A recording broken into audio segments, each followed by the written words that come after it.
Hello everybody. Just on board here for a couple minutes talking about an article entitled "Is Science the Antidote to Deepak Chopra's Spirituality?" I find Deepak is a very interesting guy because he talks about the scientific worldview as some sort of reductionistic entity where science is inferior to his metaphysical constructs that he creates. The article is interesting because it portrays a book entitled The War of the World Views, Science versus Spirituality. And he writes this along with Leonard Malladau. Malladau wrote a book with Stephen Hawking, The Grand Design. So Deepak is clashing here with some pretty major league thought, a major league thinker in Malladau. And the essence of what they argue about is whether science is a be-all, end-all of whether we should be humble and accept science as so we don't know, but we have science, versus Chopra saying, I think that there is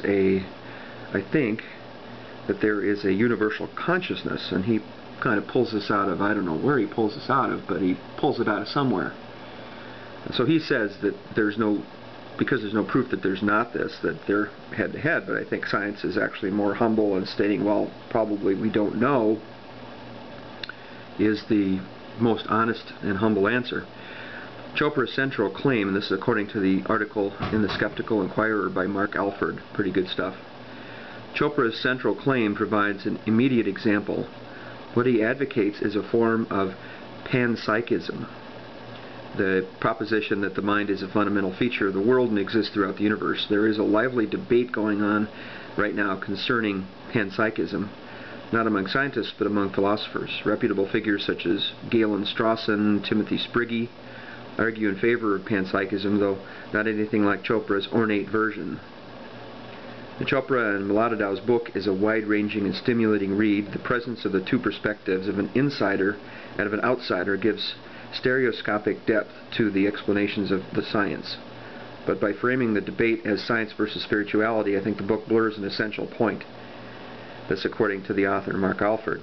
The counterpoint to Chopra's speculation is not science, but its complicated structure of facts, theories, and hypotheses, but something much more basic. The antidote to Chopra is Occam. And there he's referring to a philosophical concept called Occam's razor, which essentially says that the most simple explanation from assorted facts is going to be probably the best explanation we have now. So if we don't know, let's take the simpler hypothesis, break it into science. And I really think Chopra is assuming things that the science, and he talks about, especially what bothers me is the science, he talks about science worldview, that the science worldview is some separate alien entity that must be slain like a dragon, that science has no conscience on its own, that it has no conscience whatsoever.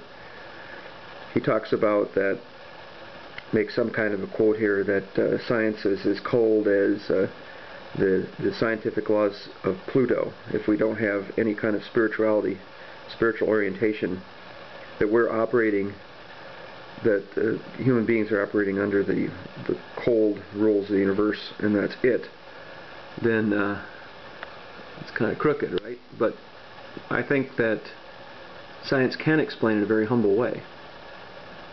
We can still wonder and have this mysterious wonder, as Carl Sagan once said. We can have this mysterious, this numinous feeling without having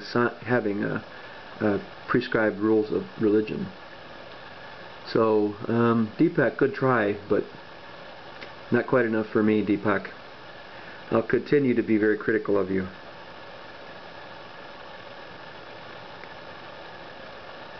Again, the title of the book is War of the World Views, Science versus Spirituality by Deepak Chopra and Leonard Malladau.